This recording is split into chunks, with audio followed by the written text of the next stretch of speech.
Hello, everyone. Thank you for joining us for tonight's town hall. My name is Missy Bryant, and I'm the Dean of Students. I want to welcome you to the Ursinus family and tell you how much I look forward to meeting each of you and working with you as you learn and grow on our campus. I will be serving as your moderator for tonight's conversation, and I would like to begin by introducing our presenters. President Brock Blomberg, Mark Schneider, Vice President of Academic Affairs and Dean of the College, Matt Kazusko, Associate Professor of English, Nick Hanford, Co-Director of the Institute for Student Success, and additionally, Shannon Zatola, Vice President and Dean for Enrollment Management, and Stephanie Mackler, Assistant Dean of the College, are joining us as panelists. The plan for our time together this evening will begin with remarks from President Blomberg and move into brief updates on the Common Intellectual Experience, testing for COVID-19, the phased move-in process, orientation and transition support, and then the draft guidelines for how we will live together on campus during the pandemic. After that brief presentation, we will begin taking your questions. We will do our very best to get to as many questions as possible, and we'll continue to update our frequently asked questions page as the week continues. A recording of this town hall will be available on our website later this week. I'm going to turn things over to President Blomberg to get us started. Thank you very much, Missy. Hi, I'm Brock Blomberg, the president, and I want to welcome you, class of 2024.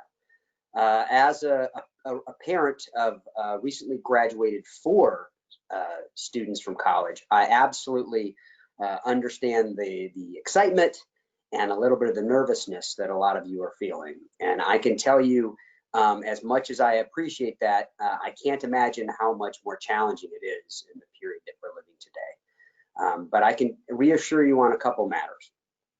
Number one, here at Ursinus College, we take very seriously the safety and well-being of all of our students, and that is going to be job one during this move-in. So I know there's a lot of issues and questions about that. Be assured that we are on it and care deeply about that. And number two, I'd like to make sure that you understand that we are a community, values-driven and mission-centric institution. And so when you come on campus, be assured that one of our values is being welcoming and inclusive. And we're going to work hard to ensure that that's how you're treated. And in terms of our mission, a key element of that is our Common Intellectual Experience, CIE, which is a great way that you're introduced into the Ursinus community and the way of thinking. And Professor Matt Kazusko is going to be talking to us in a couple seconds all about that. So I'm sure you have lots of interesting questions. Hopefully we'll get around to addressing them in today's webinar. And without further ado, I pass it over to Professor Kazusko. I think you're on mute. I think you're on mute. Knew I was going to do it. Thank you. It's different from Zoom. Hi, everybody. My name is Matt Kazusko, and I'm a faculty member in English, but I often teach in the CIE program, and I'm currently serving as the program coordinator. So the program is run by faculty who select 4 faculty to coordinate it, and I'm representing those 4 faculty tonight. And I want to tell you a little bit about the program and go over the material that you're seeing on the screen, and then we'll do questions in the period at the end. So this is about 3 minutes of information, and please keep in mind, all of it will come to you very soon in a letter. I think it's going to go out tomorrow. So everything that I cover tonight will be sent to you soon. So CIE is a 2-course sequence that all first-year students take in the fall and in the spring, and it's a discussion course built around the 4 questions that also drive Ursinus's open questions, open core. So it's our foundational program in many ways. Basically, we read a selection of influential or classic or like otherwise important text from across time around the world, and then we meet in class to discuss them and the 4 questions. And those questions lead to the 3 essays that students will draft and revise during the course of their work with faculty feedback. So for fall 2020, we have separated CIE from the other courses, and we're going to start it August 20th, wrap it up on September 4th. Some of the work will continue, but the last class day is September 4th. So each section has 16 students in it, and we have some 30 odd sections this fall, and they'll basically all be reading the same things, and they'll be on the same schedule, but each section has its own little community. So I'm going to turn to the bullet points now. Block scheduling refers to this version, this fall 2020 version of the course. Classes will meet for 3 hours each day, each weekday, and they'll be spread around inside of a 4-hour block. Each student will sign up for a class that has 4 specified hours, and for 3 of those hours, you'll meet with your faculty member. There are common events. We have 3 of them scheduled right now. We're working on that. And those are socially distanced evening events, performances, screenings, sometimes discussions that we will give you details on when you arrive on campus. But basically, each class day will focus on a specific text, and the instructor for each section will give students topics for discussion. And as I said earlier, those topics generally lead directly to the written essays that students will write. We will send you a full syllabus later in July, but what we're able to tell you right away is that if you're eager to get started, the first 2 days of the course, that's Thursday the 20th of August and Friday the 21st, all sections will be covering Plato's Allegory of the Cave and Adichie's Feminist Manifesto, and those are available through the college. And again, there'll be all of this information coming at you in a CIE letter later this week. And that's all I have. Thank you, Matt. I believe Dean Schneider is up next. Thank you, Dean Bryant. So I'm Mark Schneider. I'm the Chief Academic Officer at Ursinus. It's the job of my office to help support the faculty and the curriculum. And I may be biased, but I'm firmly convinced that what makes Ursinus really special is exactly that combination, the faculty and the curriculum. And we want you to develop personal connections with both of those elements. We think it's important to engage with faculty in the curriculum in many ways, certainly in person, but also electronically through reading, through writing, and through hands-on activities. And we're working really hard to make sure you have all of those opportunities this semester, despite COVID-19. And I know about a lot of the effort going into that because I also chair Ursinus's virus task force that is helping to coordinate our efforts on campus to make the fall successful. And it will be a difficult challenge, and that's why some schools are choosing not to take it on at all. However, keeping the disease at bay depends on 2 things: knowing who has the disease and excellent cooperation from the community. In terms of knowing who has the disease, we are going to make a really vigilant effort to make sure that students are tested. All students are tested before they arrive to campus. This will be done in a way that does not cost individual students extra. It will be something that should be covered by individual insurance. We are working through all the details to make sure that's as seamless as possible. We also are going to make sure that we are looking at testing opportunities throughout the semester. And if cases arise either of people who test positive for the virus or those who have been exposed to someone who tested positive for the virus, we will have strict isolation and quarantine protocols in place that will help us control that situation on our campus. The other thing that it depends on in terms of making sure that that we can have a successful semester is not only knowing who has the disease, but ultimately excellent cooperation from the community. That means physical distancing, that means hand washing, that means mask wearing. And that really ultimately is encapsulated in one of the 4 open questions that Professor Kosciuszko had just mentioned, that the 4 questions that frame our curriculum. And that particular question is, how should we live together? It's something that is more than just a casual catchphrase that we use. It really does characterize our community. And I've found it really is something that sets us apart from other schools. And it's what will help us come together to protect one another, which is what's really going to be essential for making this fall successful. Makes me glad to be part of this community, and I'm confident that you will feel that way too. And I'm looking forward to a really successful fall semester despite the challenges. Missy? Thank you, Dean Schneider. And we're going to turn things over to Nick Hanford, the co-director of the Institute for Student Success.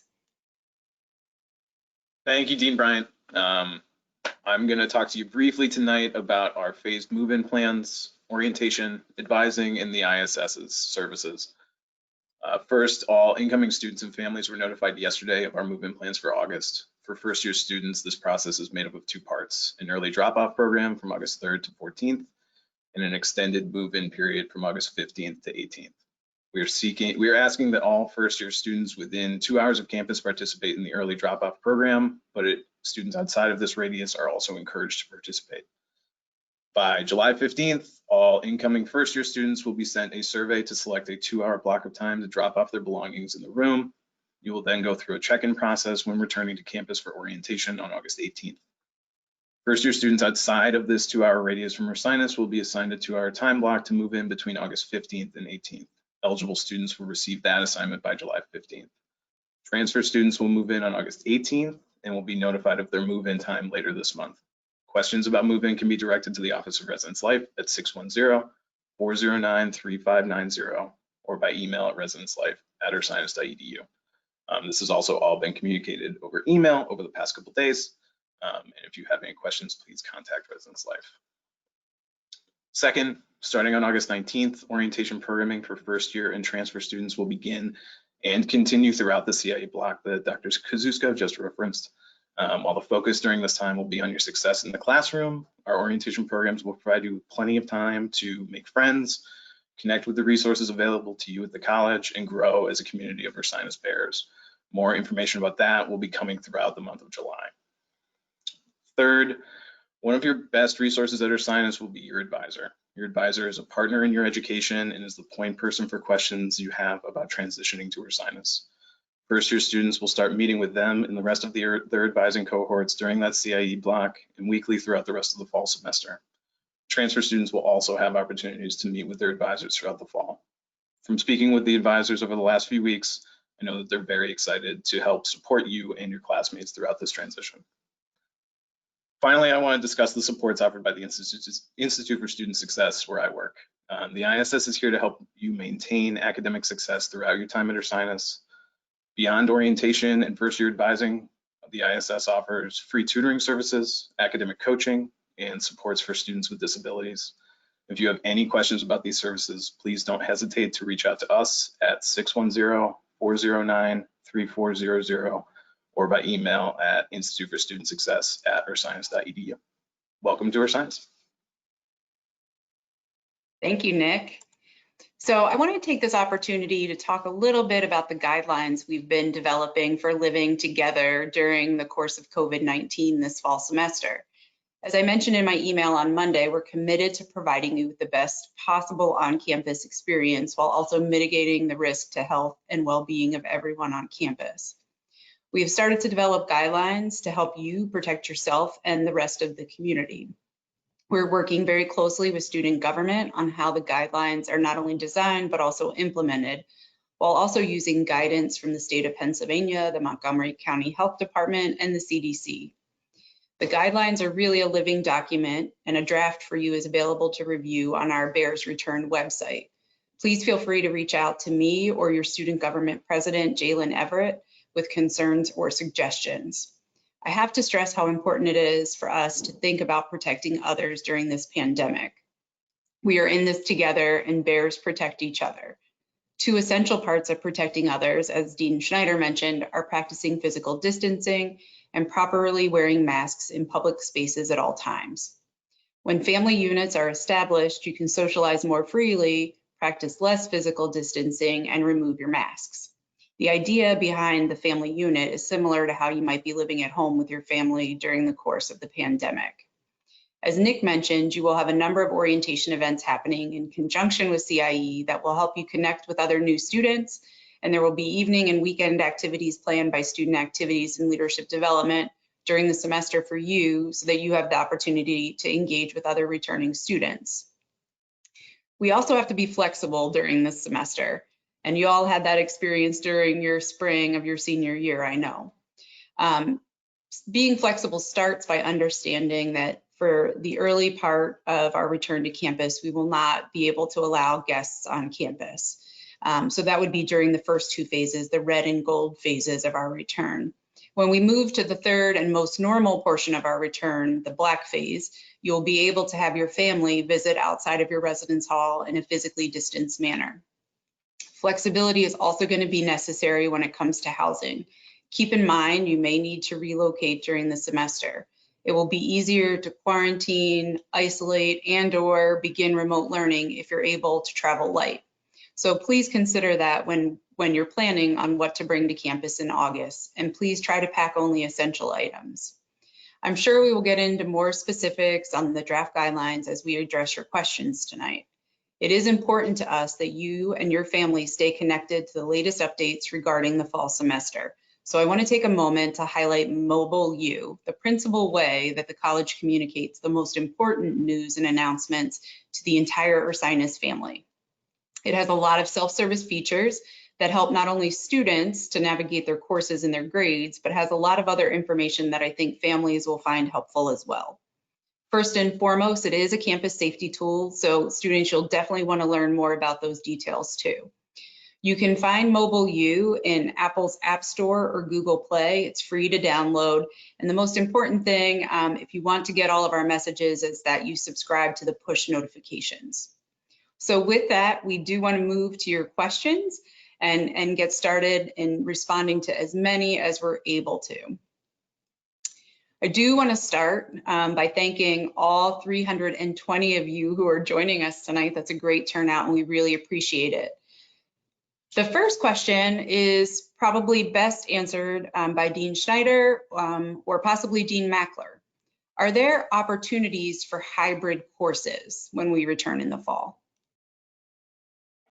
That's a great question. There will be a wide range of different offerings for courses. Just as we're concerned about the health and safety of our students, we're also concerned about the health and safety of everyone who works at Ursinus, including, of course, faculty.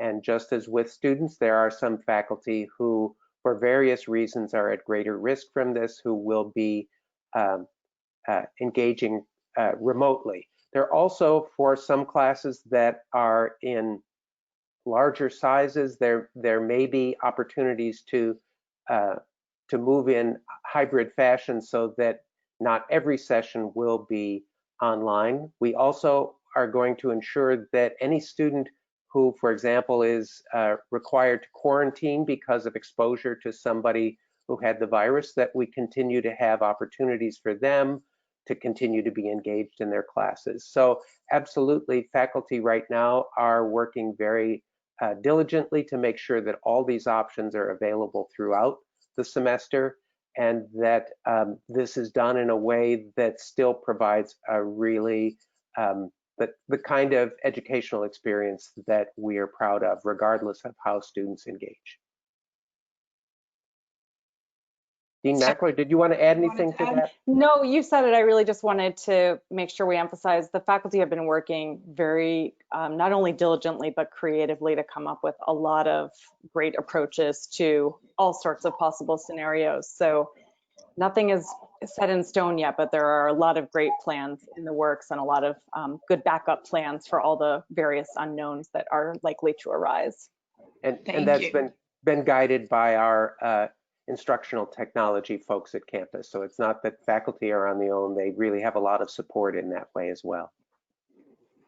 Thank you.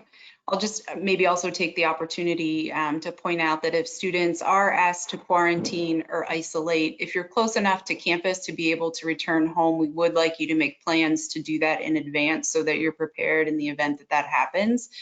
We have limited space on campus to provide that for students who are from farther away. So the next question, I think, will be one that I'll be able to answer for you. It was about the status of commuter students. And that's a decision that we just recently reached, and we're happy to say that we will be able to welcome our commuter students back to campus this fall. I think it's important that as well as our students who are living on campus, that you are limiting other travel that you might be doing, so that you're really limiting your travel to and from campus, and trying to stick to just that as opposed to additional travel perhaps outside of the area. Professor Kozusko and Dean Schneider, this question is for you. How is the CIE experience different for transfer students? Transfer students, I'll just jump in because we were working on this all afternoon. Transfer students will be grouped with other transfer students, and their version of CIE is basically both semesters compressed into one.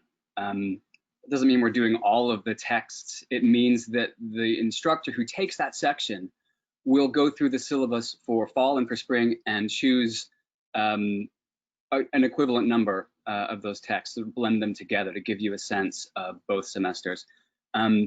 We have formalized a lot of how that class works, but we've done so in a way that leaves a lot of the specific decisions up to the instructor. So we do have at least one section staffed by Professor Yvonne McCarthy, and CIE 150 students, the transfer students, will get a slightly different letter, but basically the same overview, and that will come out at the same time. So there will be a lot more information available to you tomorrow.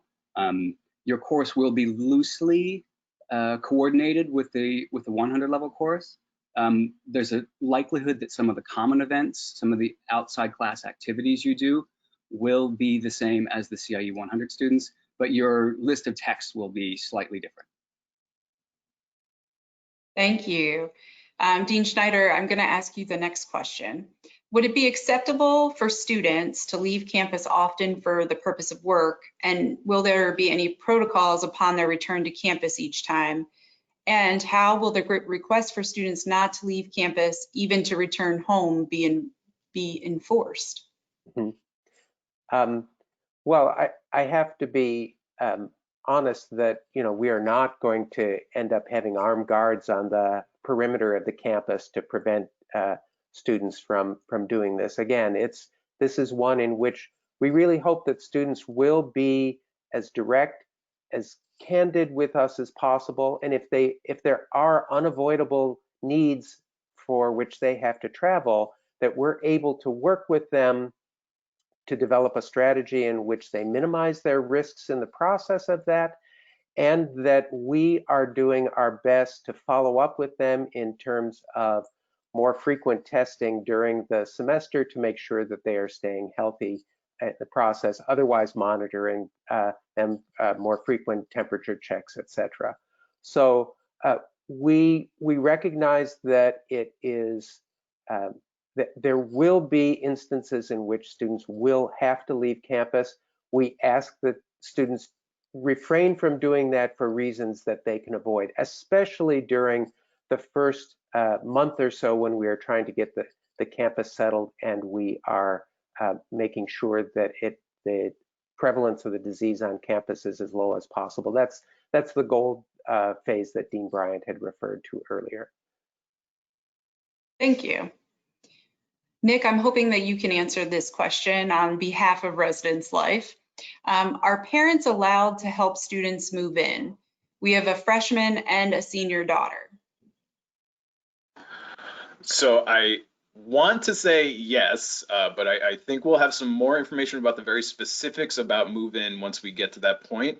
I'll be candid as well here. I want to make sure that this opportunity for families and students to come to Earth Science for the first time is special, even under the circumstances. The policies and processes that we've put in place are to maintain physical distancing and ensure that we're doing this as safely as possible. But yes, families will be able to come back in some capacity. We're figuring that out still, and that will be communicated once we have the actual policy and procedure for what those move-in days and time slots will look like.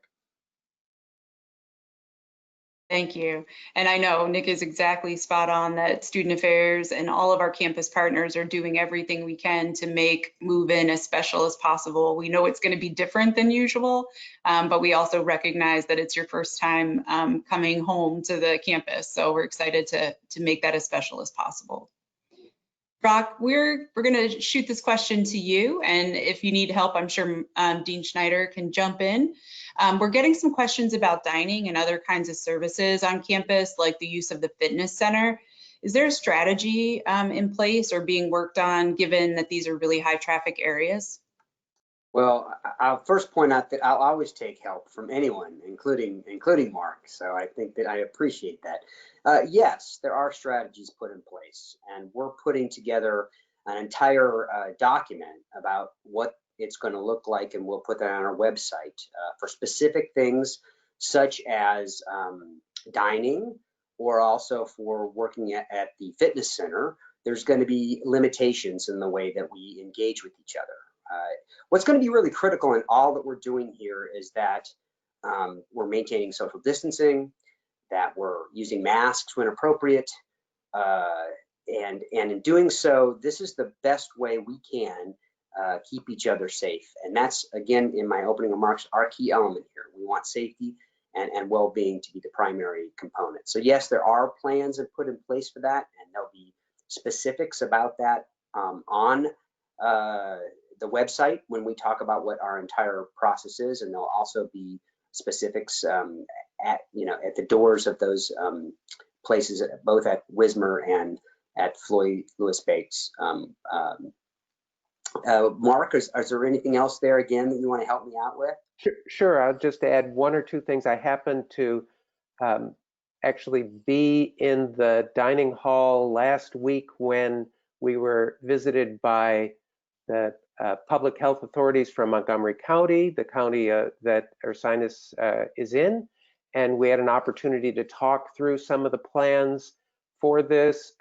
As you rightly pointed out, Brock, that certainly all the needs of making sure that we're able to keep the required amount of distance between individual diners is important. The use of ropes to then provide one-way traffic that is not going to have the usual confusion that we have in the dining hall when everyone is mixing around in all sorts of directions. It will become much more orderly in this process. And there will also be a significant number of options for takeout dining for those who would prefer to simply get something that's grab and go, and then they have the opportunity to eat elsewhere, so that they don't have the worry of having to be in the dining hall. So we will continue to have those options available. And with other actions of what we're going to do, we will be are most cautious at the very beginning when we're getting people settled, and as we gain our experience and confidence, we'll be able to see whether there are ways in which we can make this more relaxed. It's also one of the important elements of bringing first-year students back first, so that we're dealing with a much lower concentration of folks on campus as everyone is getting used to new modes of operation. Thank you both. So one quick note, we've gotten a number of questions about our app, and I want to reiterate the name of our app is Mobile U, our giant letter U. So look for Mobile U in your online store. So there is a question about families who are coming from a distance and whether or not they're coming from hotspots that may not be allowed to be on campus before the 19th. If they come a little earlier, is the student not allowed to sleep in their room until the 19th? And I want to just, again, this is where flexibility needs to come in, and that's on our part as well. And Residence Life will work with families and students individually to do what we can to be accommodating and make things work for you. So definitely be in touch with Residence Life as we go through the move-in process and the survey. Move-in survey comes out, and we'll certainly work with you to make things as easy as possible. Wow, we have over 60 questions in the queue, I'm being told, and we're doing our best to get to as many as possible. Let's see, folks in academic affairs. This is a two-part question. If a faculty member becomes sick, how will students continue the class? And conversely, will students who become ill have extended time for assignments? And the second part, and science labs, will they be able to be held in person? Okay, let's see if I can remember all the different pieces of that. Well, I will first of all say that dealing with illness among students and faculty is not something new. We do not have to invent something here. We are already skilled at dealing with that. In fact, if anything, we will be in better position because every faculty member will be prepared to pivot to remote instruction if necessary. The question of what happens if a faculty member becomes so ill as to be incapacitated and unable to teach, that also is something that happens on campus, and we have really a collegial relationship with our fellow colleagues who will step up and fill in when necessary. We also have the experience of dealing with instances in which someone develops an illness that is longer lasting, and then we are fortunate to be in a position in which there are a lot of opportunities for finding people who will be able to fill in for a period of weeks or months if necessary. It's one of the great virtues of being in the greater Philadelphia area with so many fine educational institutions around here. So there certainly are plenty of options in that regard. If a student is ill, certainly again, the opportunity to engage remotely will actually make that situation easier than it would have been in other circumstances in which a student may, for example, have gotten ill with the flu and not have had the ability to engage quite so readily. And by now, I've lost the thread of the third part of this question. So about the science labs, will they be in person? Yes, in general, the science labs will be in person. We recognize that there may be some instances in which either students will have, they may be in quarantine, or they may have chosen to engage remotely because of some personal circumstances that make that more difficult for them to be in an in-person instruction setting. And we, in general, will have options for that as well. Although certainly for laboratories as well as for studio courses, the experiences, we really want as much as possible for students to be able to have that hands-on experience. But there will indeed be options in all of those instances. Thank you. And President Bloomberg, if the school has to close and go to remote learning, how will the college handle room and board charges? There are a lot of options in the way that we will look at room and board. When you come to college, clearly, when you're thinking about room and board, it is for a semester. And if we're able to, if there's a challenge in the semester and people have to take a couple weeks, either shelter in place or time off of campus for a while, that's still going to be an entire semester experience. And that's how we're going to try to provide the resources for our students. But we had to deal with this last year, and I think we've learned a little bit from that process. And so I think the way that we're going to handle the financial element of that is going to be really thoughtful and understanding about families' needs. But we're planning on this in this semester moving forward and having everything be such that it'll be an entire semester in residence. And so that's the direction that we're going. While I have the mic, I also want to talk about something in general, if I could, just for a second, because it builds on some of the other comments that were made.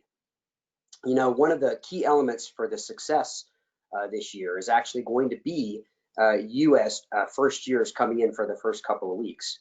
And our mission statement says that what we're trying to do is teach people to be thoughtful, independent, and responsible. And so a lot of the success that we're going to have this year, we're going to do everything on our part in terms of administration, faculty, residents, life to provide that safe and well community.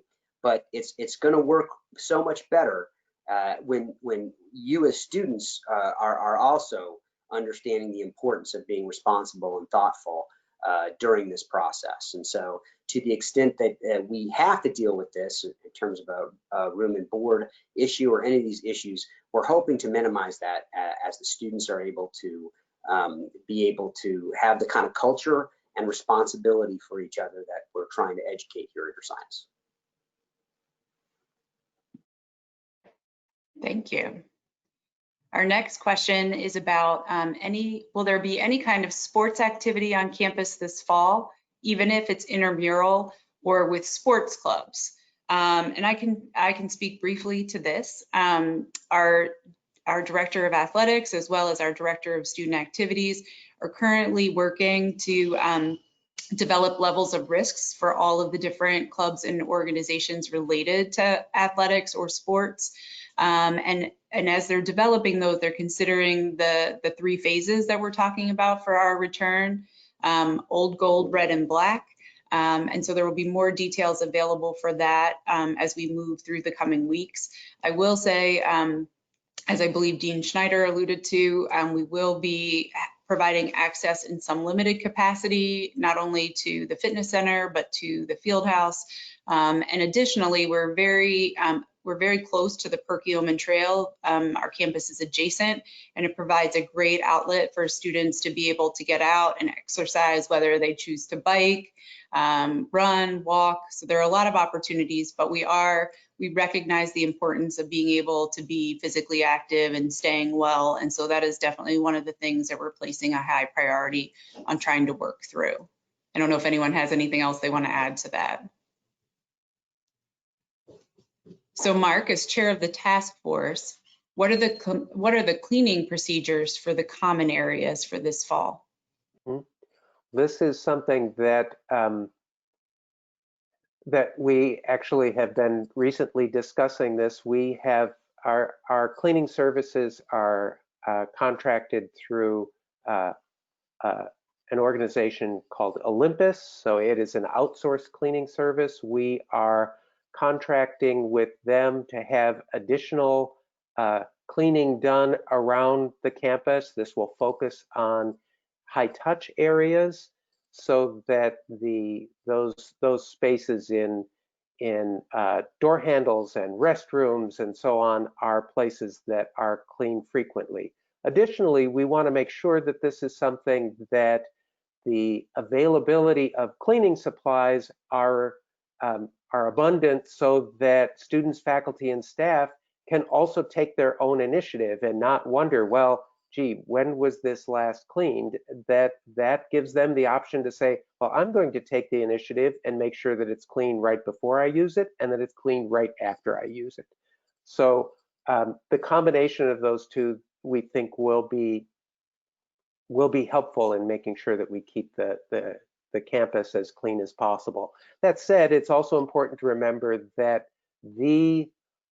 apparently the largest mode of transmission is through droplets. So this means that wearing of masks and keeping social distance and using and frequently washing hands or using hand sanitizer is the most important thing to do. So this question is also going to be directed in your way, Mark. We have a lot of questions coming in about performances, theater. Will there be performances? And if so, is there a plan for putting on or not putting on theater productions in particular? And it's too early for us to be able to say exactly what will happen there. The task force is actually meeting later this week with the theater and dance department to really go through a variety of those options. I have to say, I was enormously impressed by the ability of the theater and dance department over the last semester to be able to produce a lot of materials that showed the creativity of their students through video presentations. So this will, I'm confident that no matter where we are, it will not frustrate their ability to have performance. The question of whether we will be able to have those with a live audience is something that we'll simply have to see the health of the campus. That certainly the evidence is that that's a high risk sort of situation. It's something that certainly we will be avoiding those in the early stages of our return to campus. I would not at this point completely rule out any form of performance, but it is something that we will have to do with great care. Certainly one of the things that is closely correlated with super spreader events has come from choral ensembles, and the music department has already decided that those are something that will not be, we're simply not going to be able to do in the fall.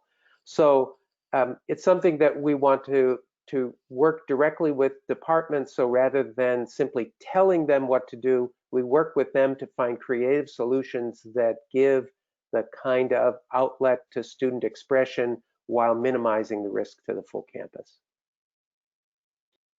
Thank you. So the next question is one that I'll take. It is, what is the availability of a nurse or medical health provider on campus? If a student does become ill, what medical personnel are available on campus to assist them, and is it available 24/7? Which is a great question.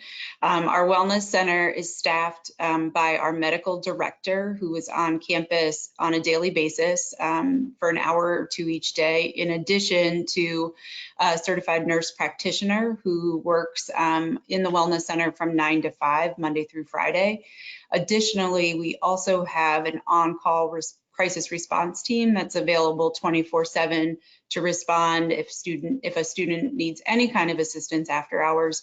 And that team is currently putting together our plan for what we will do if a student starts presenting symptoms after hours and needs attention at that time. So we're working through all of those details, but there's certainly plenty of resources available on campus for us to be able to make sure that students are getting to the help that they need, no matter when it happens on campus.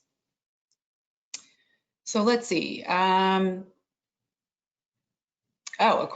little side note again about Mobile U. In the App Store, simply type in Ursinus, and apparently that app should appear for you. It is our big gold shield with the U on it. I just was looking for it myself this week. So if you type in Mobile U in the App Stores, or I'm sorry, type in Ursinus, you should see Mobile U pop up.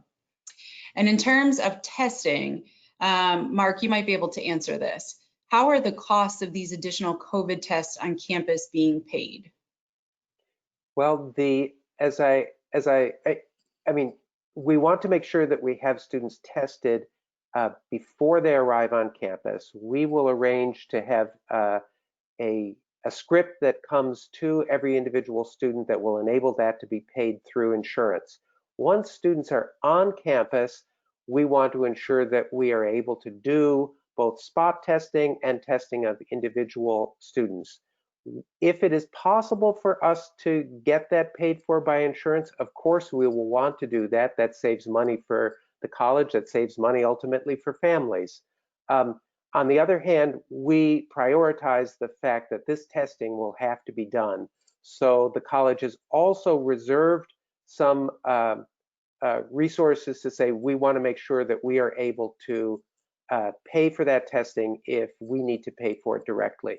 The situation regarding testing in so many ways is changing so rapidly that it's difficult to predict, from the possibility of there being federal support for additional testing to the development of different forms of testing, including some that may even be completely self-administered and don't have to be read by someone else at all. So we're actively following all the developments along those lines and making sure that we have multiple different opportunities there. But we absolutely recognize the importance of testing, and we will make sure that money does not end up being an impediment to making sure that all students have access to that testing and that we feel comfortable with the situation, the health situation on campus. It's really important for us to know how healthy the campus is. Could you also address the difference of the phasing and how long each will last, and maybe also clarify the red, old, gold, and black? Sure. The red phase is essentially, this characterizes what the second half of the spring semester was like. This is one in which we really have to go completely to remote instruction. In that case, students went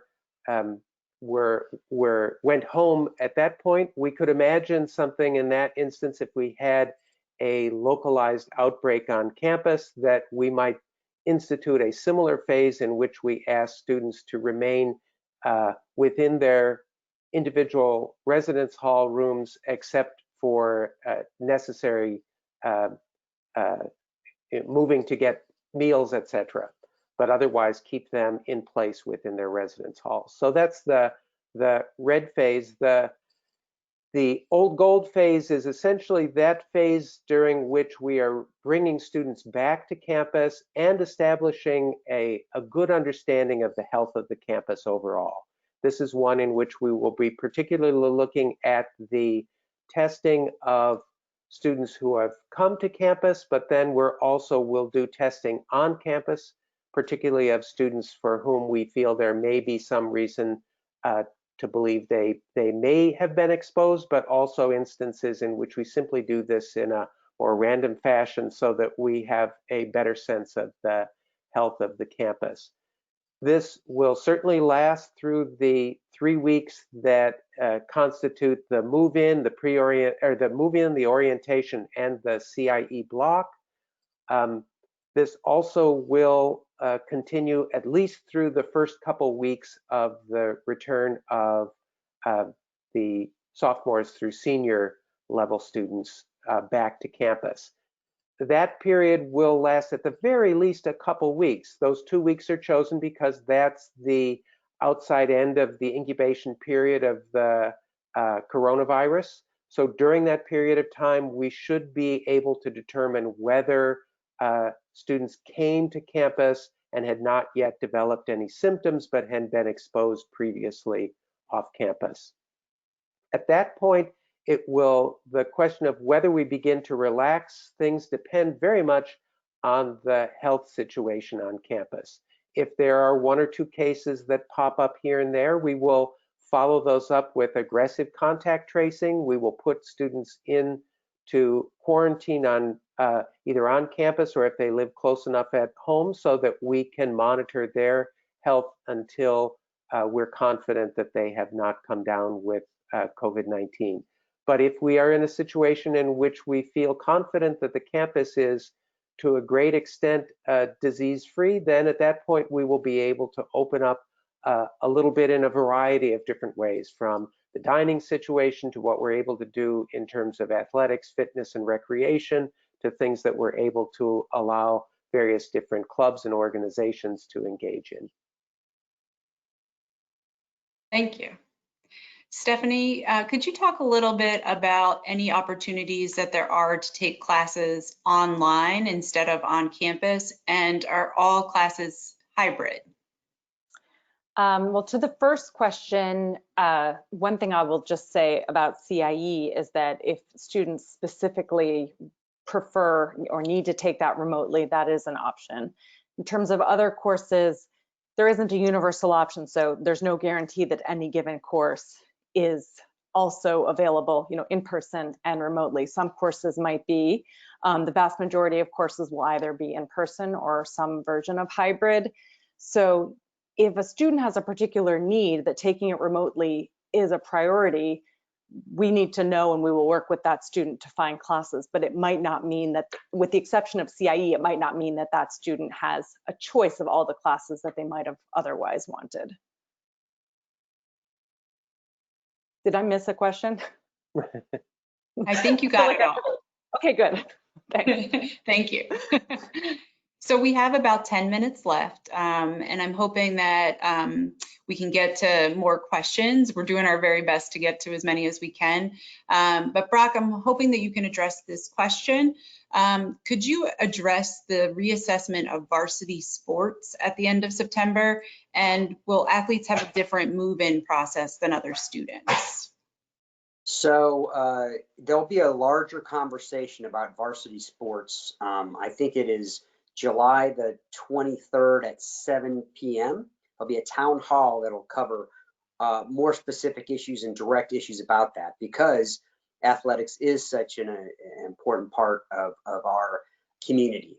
I will tell you that the presidents of the Centennial Conference have met to evaluate the safety of our students, and in doing so, there was a decision made, and we put out. I didn't put out. The Centennial Conference put out a press release about what that means for fall competition. And at this point, there's just so many dangers that we're looking to postpone fall competition. But as everything happens in this environment, we realize that things can change. And so as September approaches, we're going to re-examine that and see if the process is safer. If the process is safer, then there is a possibility that we will look to do fall sports. But the likelihood is we have to take everything into account, and we want to make sure that the safety of our students are at the highest level. I do not believe there is any special consideration for move-in with regards to athletes. People are moving in based on your whether you're a first year coming in early, and we were talking about this during the old gold phase, or if you're an upperclassman and you're coming in later, you'll be coming in during those areas. Thank you. And Dean Schneider, there are many, many, many questions coming in about cleaning and disinfecting, and I know you've addressed some of this, but will there be disinfectant supplies available to students as needed? And what is expected from students to keep their personal space and campus clean? We will endeavor to make sure that there are supplies that are available. There will be certainly hand sanitizer in all sorts of areas, as well as making sure that there are sanitizing wipes available. In terms of the overall level of cleaning, we want to concentrate on those shared spaces and those areas that have contact surfaces that are shared. So those are the places that will be the greatest attention, additional attention paid outside of the regular maintenance that normally happens. So both of those will be available. There are things also in which those are things in which if we find that there are needs, we should be able to respond to those promptly. So I'm not concerned about the availability of resources there. Great, thank you. President Bloomberg and probably Dean Schneider, would one or both of you be willing to talk a little bit about the health corps that Professor Dolly is starting up and contact tracing on our campus? Well, I'll just start it, and then I'm going to let Mark get into the specifics. It's something that I think, first off, I'm really proud of, because this is emblematic of what it means to be at Ursinus. We want to empower our students to be able to be leaders and are actually engaged in things that matter. What matters to me is all part of our CIE curriculum, and this is a way, and part of our core curriculum, and this is a way that we want to be able to demonstrate it. And it's exciting that our students are actually leading the way, and through their leadership, through Professor Dolly, that's been an exciting development. But I'll let Mark describe the specifics. I just want to make sure that I was able to praise the idea and the excitement around having our students be leaders in this. Mm-hmm. Absolutely, and it's a great partnership between students who are involved in this, who are actually essentially taking a course in COVID-19. They then are through this course are becoming trained in not only being able to help with contact tracing on campus, but also being general health advocates for the entire campus. They're right now, the group of students that are involved in this are somewhere in the mid-20s. And also not only involves Professor Dolly, who's in the biology department, but it also involves Professor Ivaska, who is in health and exercise physiology, who has a public health background. So it's a great partnership between the two of them, bringing their different areas of expertise to this, and also will provide an opportunity for students to take the lead in really helping set the encouragement to their fellow students to really take the responsibility and recognize the seriousness of the situation. So I agree with you, Brock. It's really it's a very Ursinus sort of response to this. And I think that is one of the things that gives me a lot of confidence that we'll be able to navigate this much better than a lot of other institutions will. Thank you. Shannon, what strategies are you putting in place to enroll the class of 2025 and the class after that? I went to click on mute and I turned off my camera.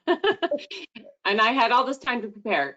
So that's a great question. And if you have the opportunity to look on the visit page on the Ursinus website, you can see all of the interaction opportunities that we have in store for students who we are beginning to recruit for future years. And so while we know that getting onto campus for some families is not possible at this time, we've offered a number of virtual experiences for students. We're looking at ways to connect with your school counselors through some interesting methods to ensure that you have direct access to us, as do your counselors. So I do encourage you to connect with your admissions counselor. All that information is on our web. We did just open the campus for very small numbers of individual visits for families starting July 1st. Those have gone very well. Lots of feedback on the safety protocols that we have put in place that have been vetted and approved by the task force. And so there are a lot of opportunities. We're looking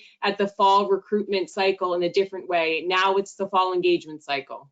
So if you have questions, certainly contact the Office of Admissions to see how we can help you through that process. Thank you, Shannon. So Professor Kozusko and Dean Mackler, there are a few questions coming in generally about CIE, but one in particular, will CIE be finished in September? And if so, will all first-year students be taking 3 classes? Or do you expect them to pick up another class after September 4th? I guess we'll share it. So the idea is to finish the CIE class meeting on September 4th. That's a Friday. And students will finish their class meeting on that day. They'll get their final essay topics on that day. Tiny possibilities. Some of this will change a little bit, but not likely. You'll write your final essay for CIE over the course of the next week. But we have currently plans for the whole class to be wrapped up by September 13th, I think will be the final essay due date. And I'll turn it over to Dean Mackler after that, but that's, yeah, one class wrapped up. Yeah, we'll be wrapped up, and part of the logic, so first year students would only be taking 3 classes after that. And part of the logic, and one of the great things actually that we're excited about this block version of CIE, is that it actually frees, it might take some of the pressure off first year students to only have 3 at a time after they've just completed 1. So actually, we're hopeful that this will make this a nice entry into college for first year students. So no, there is no need to take a 4th class, and it would not be advised to do so. Just take CIE, that's your first, and then you have 3 more, and then you're done with your fall semester. CIE faculty are an excitable bunch, but I'm telling you, they're very excited about this block plan. So it's going to be a challenge, but you've never seen a room of CIE faculty light up the way they did in our Zoom call when this idea was sprung on us. So. Well, thank you both so much. And I want to just reiterate how excited all of the faculty and staff are to welcome the class of 2024 and all of our transfer students to campus this fall. That's all we have time for today, but I promise it won't be our last conversation. In fact, Student Affairs will be reaching out to you to engage as we continue to work through our evolving guidelines for living on campus this fall. Also, keep checking back to our Bears Return website for the latest details and information. And thank you all so much for joining us tonight. And again, welcome to the Ursinus family.